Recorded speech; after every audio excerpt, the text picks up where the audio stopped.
I thought I'd go ahead and film a vid on the new Urban Decay After Dark eyeshadow palette. Sephora released it to VIB Rouge members first, but I'm sure it's going to be available for everybody fairly soon. The palette costs $49 and there are 10 eyeshadows in here that are each 0.05 ounces a piece, which is about mid-range, a decent amount of product in there. 7 of the shades are new shades and then 3 are cult favorites. That's what it says on the back of the box. And then the packaging is really cool. It's holographic. I kind of feel like holographic is very trending right now. And then the actual palette is housed in a plastic packaging, which 9 times out of 10 Urban Decay does a really pretty nice, hard, sturdy type of packaging, which is something that I really appreciate about the brand. This particular one is really pretty. Again, the whole thing is holographic. It feels quite nice in the hands.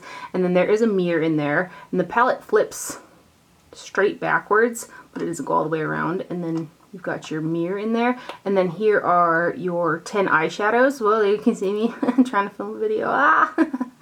There is a double-ended brush in here, which says Urban Decay After Dark on it, and then you got a flat shader on one end. This is a synthetic, and then you got a little tiny like smudger, which is pretty fine. It looks like the Wayne Goss brush that I used in the video, kind of underneath the lower lash line. It's that small. I did just get the palette yesterday, so today is the first time that I've used it, and there is a demo for the eye look that's at the end of the video if you're interested in that. I did use 6 out of the 10 shades. I was trying to use as many as I could, and I kind of wanted to stick to just this palette, but I did pull in a matte eyeshadow for underneath the eyebrow. So, but everything else is out of this eyeshadow palette. Even though Urban Decay says that there are 3 cult favorites in here, I think that's just pertaining to the shade, because this particular formula is one of the newer formulas for Urban Decay. It's again one of those juicy type of dimethicone formulas where they feel really slick. You can almost like get away with using them without a primer. Unless you have oily eyelids, then they would probably crease a lot easier on you. Formula wise, I would compare them to like the Makeup Geek foiled eyeshadows or the Kat Von D metal eyeshadows that are in the larger pans. I kind of feel like the Kat Von D ones are a little bit richer and still a little bit more slick than these ones, but all of these eyeshadows are really nice. There is one shade in here that does have visible like micro glitters in it, and that is this shade right here. It's called Backfire. Otherwise, all the rest of them just kind of have like a high shine to them. So if you're big on matte eyeshadows, this does not have those, so you're probably going to want to pull from other palettes or single eyeshadows that you have in here to incorporate with it, kind of like a pairing type of a palette. But I thought, you know, at first I was like, it's going to be a whole lot of shimmer, you know, but once I put that matte just underneath the brow, it kind of pulled the look down just enough, and I really like the way that the look came out. It was very, very simple to use. I did use the Urban Decay Anti-Aging Primer Potion as opposed to the NYX base that I'd normally use, because the NYX one is more emollient, and with a formula that's like this with the dimethicone, the eyeshadows tend to melt with the NYX ones, where the Urban Decay one, because it's not quite as emollient, it still has, you know, more hydration to it than any of the other Urban Decay primer potions. So that's the only one that I have, and I do enjoy that one. I do really like this eyeshadow palette. I think that all of the eyeshadows in here quality wise are quite nice. I think that Backfire shade could have done without the glitter, because they're larger pieces and it's so like kind of sparse. And I think it's a pretty good value too, because Urban Decay singles I think are 0.05 ounces, and what are they, $18? Like, they released a batch, I think it was in the spring, of some new shades, and that was closer to this type of formula compared to their older ones. These are much nicer than the eyeshadows that were in the Urban Decay Full Spectrum palette, but it breaks down to be about $5 an eyeshadow, which isn't bad at all. And then this packaging, I just think the packaging is very, very pretty, and it's sturdy and it feels nice. But let me go ahead and zoom in and give you guys some swatches of the eyeshadows. So here's the palette up close. You can see that the packaging collects quite a few fingerprints, but it's really pretty nonetheless. And then I still have the cellophane on my mirror, but there's the mirror. And then here are your 10 eyeshadows. Here's the shade that has the micro glitter in it, and it's a gold micro glitter, but I kind of just wish they would have never put that in there. So I'm going to go ahead and swatch these guys by 2. Let's start off with these light ones. This guy and that guy, they feel so nice.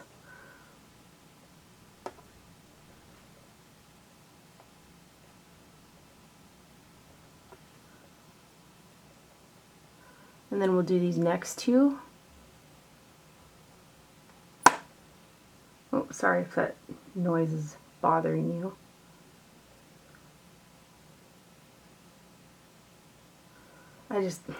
I'm just impressed. I'm glad Urban Decay went down the dimethicone route at least. And then Off Duty, which this is the one that I used in my crease, and I kind of faded it out with this guy. And then we'll do this purple, which I actually put some of this on the lower lash line. Not like a ton of it, but...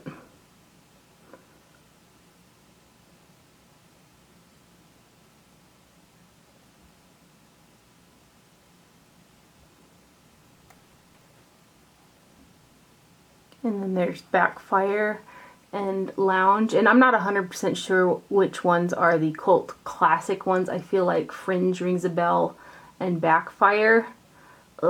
Maybe Paralyzed. I'm not 100% sure. But there are 3 of them that they're saying are cult classics. But again, this is definitely going to be a different formula than the original that came out with the same name. This is going to be like, what is it, Max Club, where it shifts green. Or green-brown shift to it. I'm trying to turn my skin here, but... And then these last 2, which I used this bright turquoise type shade on the lid. This one does have a, I mean, it's not dry, like super dry, but it has a little bit more of a drier texture than some of the other ones. But it's still, I mean, it went on like, bam. It was awesome. So good.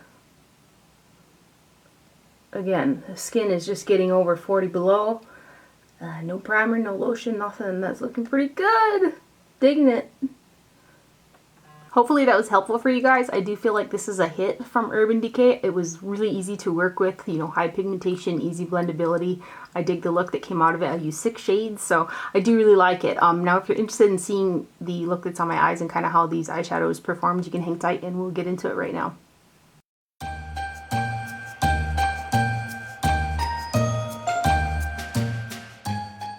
I'm actually going to use Urban Decay's Anti-Aging Eyeshadow Primer Potion today. Yet again, I have that go big or go home feeling right now. So I'm going to dip into Fringe using a flat shader from Hakuhodo. It's pretty much the brightest shade in the palette. I'm going to put it in the center of the lid.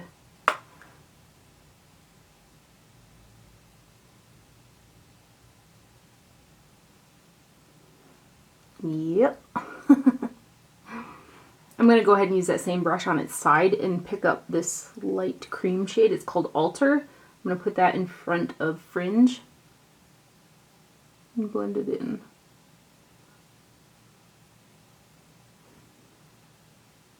Then using a Chikuhodo GSN 9, I'm going to go into the shade Off Duty, which is a brown in the palette. I'm going to put this guy through the crease. I'm hoping that it's, yeah, well... yeah, it should be definitive enough. All of these shades are shimmery, so, you know, I'm going to have a lot of shimmer going on, but so be it.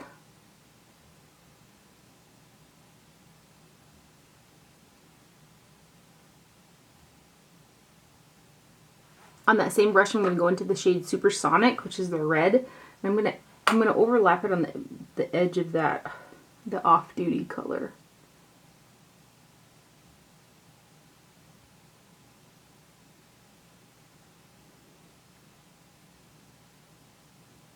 I didn't want to use any other eyeshadows besides what's in the palette, but I kind of can't help myself. I'm going to go into Burberry's Trench eyeshadow and put that underneath the brow.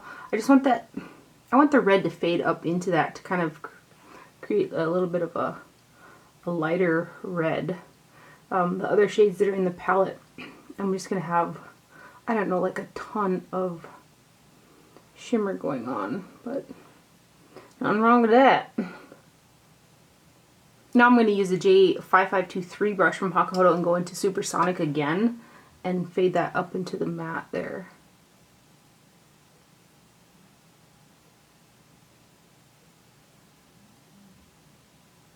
There's that like peach shade in there, but it's really shiny. So I just thought I'd try to create a little transition like this, I guess. Yeah, it's working out really pretty though.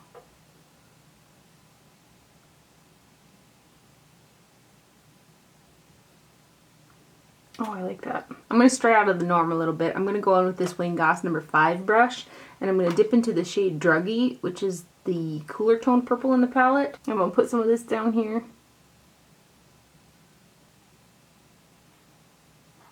And I'm just going to use it on the outer corner and really try to smush it into the eyelashes, or the lash line. Then I'm going to take this even tinier glass brush. This is a number 7, and I'm going to go into the shade Backfire, which is a little bit deeper, a little bit more of a warm purple, and get it even closer to the lash line, just on the outer corner here. And now I'm going to go ahead and finish up my eye makeup, and I'll be right back to put on some lips for you guys. For lips, I've got Charlotte Tilbury's Lip Cheat in Iconic Nude, and then the lipstick that I have is Urban Decay's Asphyxia. I'm not sure how this is going to turn out, but we're just going to go for it. So I'm going to line my lips with this guy and kind of fade it in.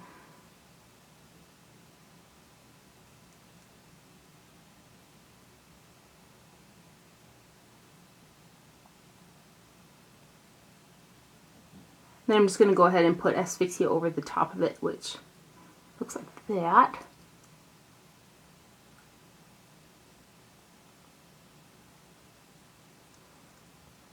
I was hoping that purple lip would kind of pull out the little bit of purple that's on the lower lash line. But anyway, that's the overall finished look using the Urban Decay Afterdark eyeshadow palette. I hope you guys enjoyed this video and found it helpful.